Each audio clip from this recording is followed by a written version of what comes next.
Good morning and welcome back to Sharika's lifestyle. আশা করি তোমরা সবাই খুব ভালো আছো। আমি তো বেশ ভালো আছি। ঘুম থেকে উঠে কাছে জল দেওয়া তো আমার একটা রোজের কাজ, সেটা কমপ্লিট হয়ে গেছে। আর এখন চা নিয়ে বসেছি। আগে আমি আমন্ড খেতাম, কিন্তু আমন্ড শেষ হয়ে গেছে, আমন্ড আনতে ভুলে যাচ্ছি, তার জন্য আমন্ড খাওয়া হচ্ছে না। তারপরে কালকে যখন স্পেন্সারে গেলাম, বাড়ি থেকে চিন্তা করে গেলাম আমন্ড আনবো, যথারীতি ভুলে গেলাম, কিছু করার নেই। আর তারপরে ভাবলাম লেবু রয়েছে বাড়িতে, ঘুম থেকে হচ্ছে উষ্ণ গরম জলে লেবু দিয়ে খাবো, তারপর 1 ঘন্টা পরে চা খাবো, কিন্তু সেটাও ভুলে গেছি। কি আর করব, তাই চায়ের কাপ হাতে নিয়ে বসে পড়তে বাধ্য হলাম।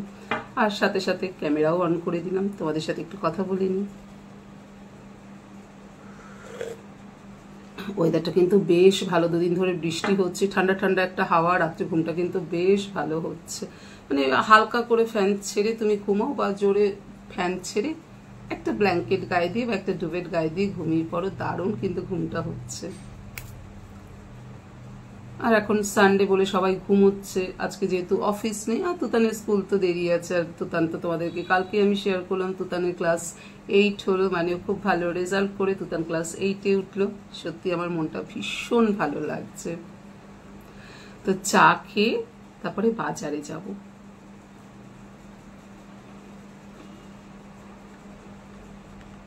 তুতান আজকে ব্রেকফাস্টে ম্যাগি খাবে, তার জন্য ওর ম্যাগি করে দিচ্ছে এখন।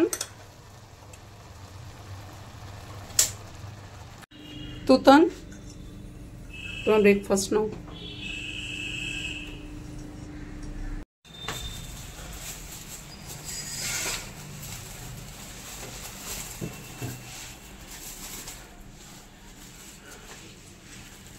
এটাতে কি চিকেন?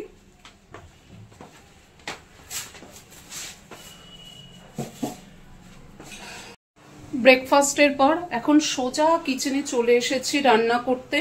ভাত ফুটছে, ভাত পার্থ বসিয়ে দিয়েছে। আর এখানে চিকেন আছে, 1 কিলো চিকেন। তো আজকে চিকেন রান্না করব টক দই দিয়ে। আর কালকে রাতে যে সয়াবিনের তরকারি করেছিলাম একটু আছে, আর কালকের আলু পোস্ত একটু আছে, এই দিয়ে হয়ে যাবে। আর ভাবছি একটু করলা দিয়ে কিছু করবো, মানে করলা আলু ভাজি টাইপসের কিছু করবো। চিকেন ম্যারিনেট করা হয়ে গেছে, টক দই, কাঁচা লঙ্কা, আদা, পেঁয়াজ, রসুন বাটা আর সর্ষের তেল, এই দিয়ে চিকেন ম্যারিনেট করে রেখেছি। আর এখানে আলু আর বেগুন কেটে রেখেছি। আলু বেগুন নিম পাতা দিয়ে করব, করলা করব না, নিম পাতা দিয়ে করব।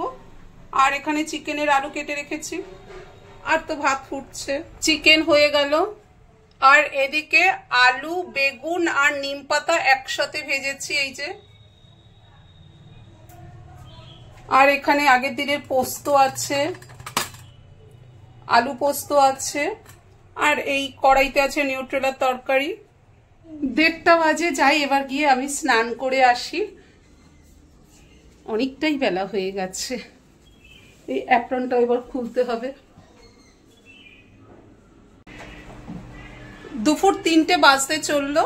এবার আমি আর পার্থ দুজনে লাঞ্চ করতে বসবো। আর আজকে আমাদের লাঞ্চে আছে সাদা ভাত, নিম পাতা, আলু বেগুন একসাথে ভাজা, সয়াবিনের তরকারি, এটা কালকে রাতে তৈরি করা তরকারি, আলু পোস্ত, চিকেন কষা আর টক দই, এই দিয়ে আজকে আমাদের লাঞ্চ। হ্যালো হ্যালো হ্যালো বন্ধুরা, অনেকক্ষণ পর আবার তোমাদের সামনে চলে এলাম। এখন আয়রন করতে বসবো, তার জন্য আয়রনের সব জিনিসপত্র নিয়ে বসেছি। এখানে আয়রন টেবিল তো রয়েছে। আয়রন টেবিল আমার বাড়িতে সবসময় খোলা থাকে, কখনো এটাকে ফোল্ড করে রাখি না, যদিও এটা ফোল্ডিং, কিন্তু কখনো এটা ফোল্ড করে রাখি না। তো আয়রন টেবিলের সামনে দাঁড়িয়ে আছি, আয়রন এখন গরম হচ্ছে। এই যে শার্ট নিয়ে রেডি হয়ে গেছি, কালকে হাজবেন্ডের অফিস আছে, এখন আমাকে আয়রন করতে হবে। তো ঝটপট সব আয়রনগুলো করে নিই।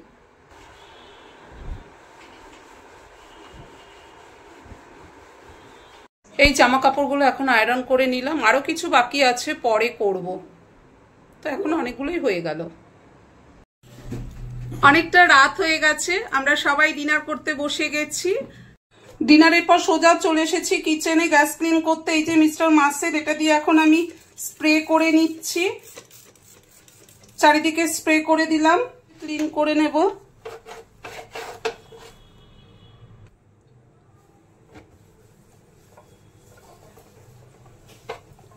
এই দেখো গ্যাস ওভেন পুরো ক্লিন হয়ে গেল।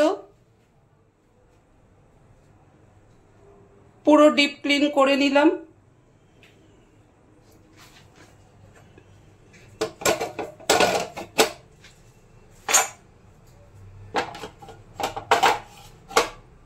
ডিনার হয়ে গেছে, ডিনারের পর কিচেনে যা কাজ থাকে সেই সব কাজ কমপ্লিট করে নিলাম, এমনকি গ্যাস ওভেনও ক্লিন করা হয়ে গেছে। এবার আমাকে নিজের দিকে তাকাতে হবে, নিজের স্কিন কেয়ার রুটিন কমপ্লিট করতে হবে। তাহলে আজকে ব্লগটা আমি এখানেই অফ করছি।